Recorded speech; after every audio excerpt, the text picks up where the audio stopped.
Hello. This is Taw Productions. So, with all my videos being backlogged for a while and I have yet to get a job, I figured I have some time on my hands. So, I decided make an analysis video. And what a better way to do so by making an analysis that I know I'm going to get tons of hate mail for. My Little Pony, Friendship is Magic is the fourth generation of the MLP brand. This show has had quite a few moments that polarized the fandom in more ways than one. Whether it's the main character becoming an alicorn, a human spin-off series, constant new changes that older fans weren't too keen on.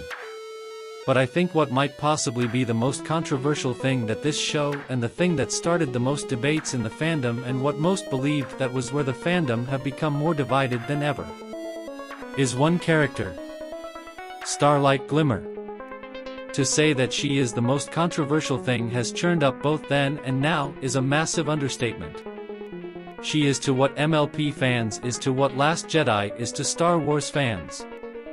There have been constant debates on where or she was a great addition to the main cast and arguably made the show better due to her being relatable or entertaining. Or there are those people who consider her to be the worst thing to happen to the show. People who believe that anyone liking the character is a terrible person and will make rants making sure that their hate is anything but civil. No matter which side you're on, you will be dunked regardless.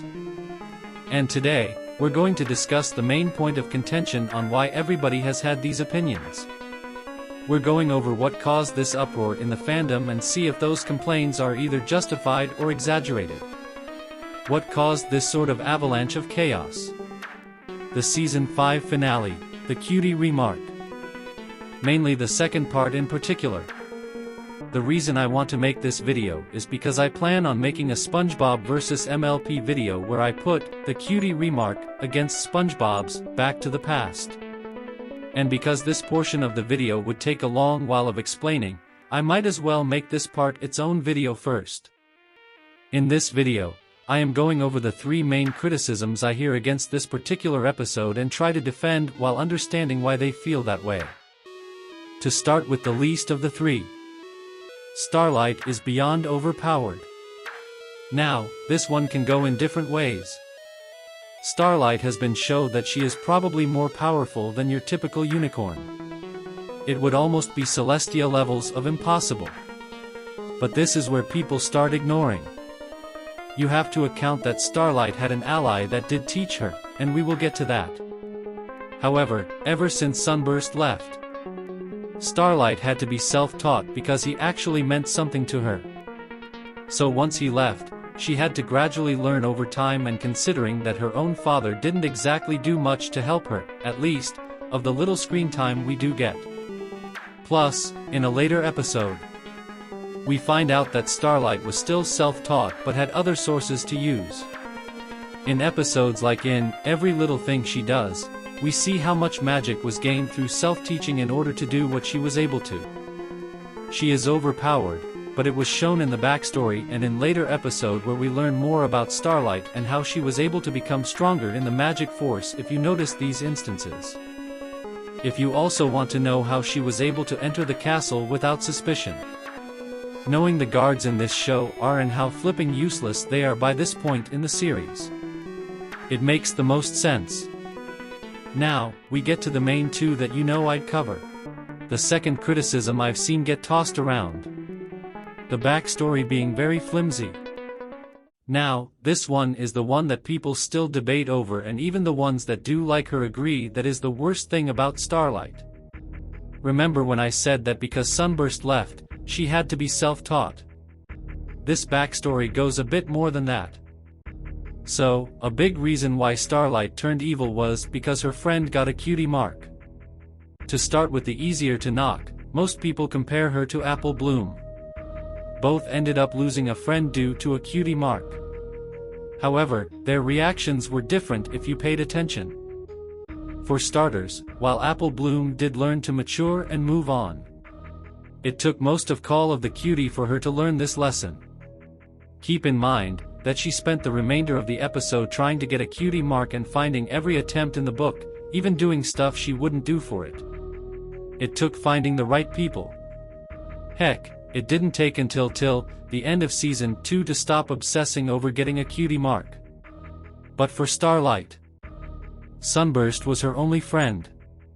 You may ask, but why wouldn't she be able to write to him? Keep in mind that she wasn't fully taught to use magic by that point.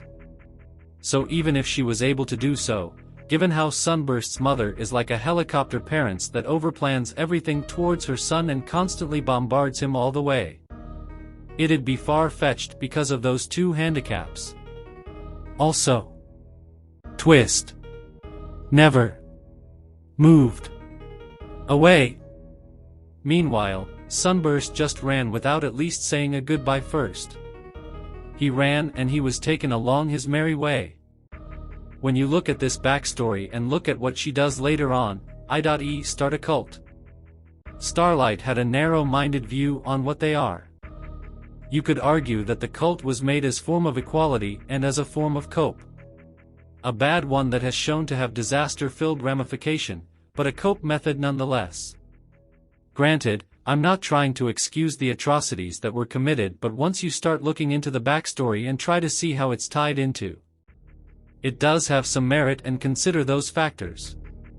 Plus, even in the same episode, she also admits that she never moved on from it either, and these were thoughts spawned from a filly, might I add. I hate to say it, but some people don't move on. We may see it as petty, but that same person won't know it until it's bitten. A ponytuber named MV pretty much did a better explanation in his video, which he did a great job covering. That being said, I too have my criticisms for how it was played out.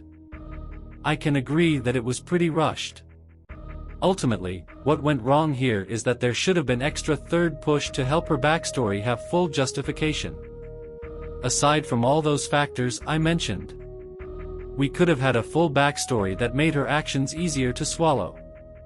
Like say, if she got bullied or that she was judged for not having a mark on top of that. Or have third influence that could result in this, like being easily manipulated by those who gave her false confidence. Had it went go for more diverse options, her backstory could have been more easier to swallow.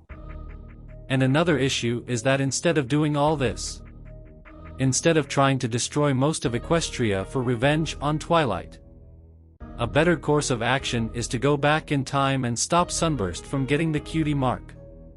It really could have been a good lesson that we can't stutter on the past, and sometimes things happen and trying to dwell with it will cause you some pain. Not to say the resolution was a bad one, but it needed a rewrite on the action and a better add-on to the backstory. Now, we get to the third point that people make in order to hate it. The third, and arguably the biggest reason. There was a lack of consequences for said actions. Many people had a problem with the fact that she does all this stuff and Starlight got no sense of karma because of it. Don't get me wrong, I actually agree, on an ideal standpoint, that people should be punished for their actions and shouldn't be swept under the rug. But, in the context of the story, let's look at the previous reformed villain of the show and how they were dealt with. Nightmare Moon got defeated by the power of friendship, but Luna got no condemnation.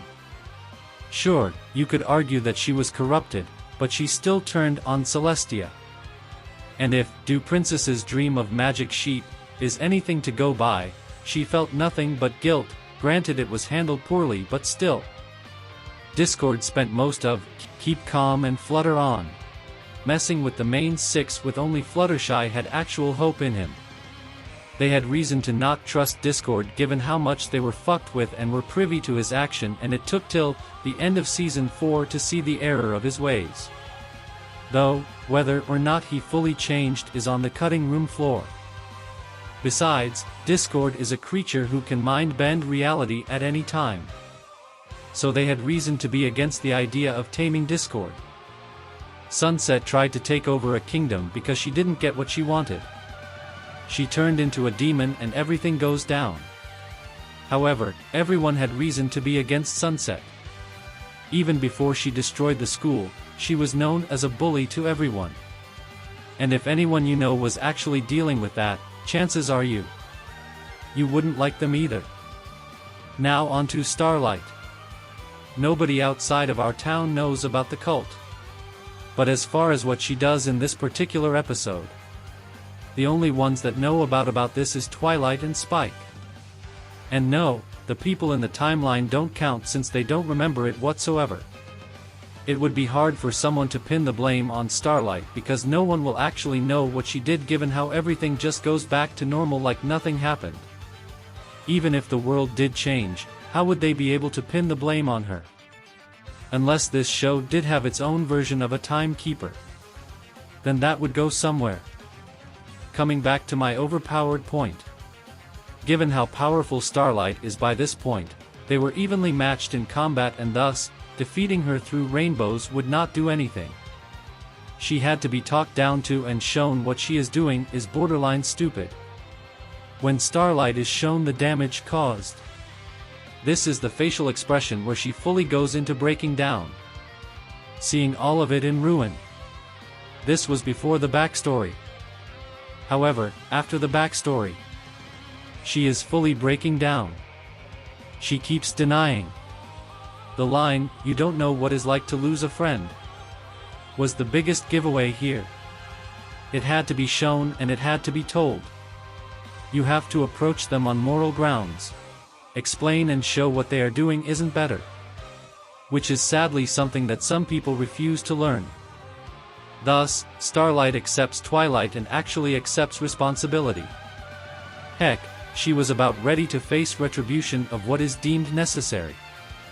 Sadly, that doesn't happen. Would have went with community service. And if there was anything bad I could say about this is that we didn't need for a montage song to show Starlight making amends with the townsfolk. That should have been its own episode or have it saved for the next season. It is such a whiplash. I feel like the biggest reason why people have such vitriolic reaction to this is in one word, expectations.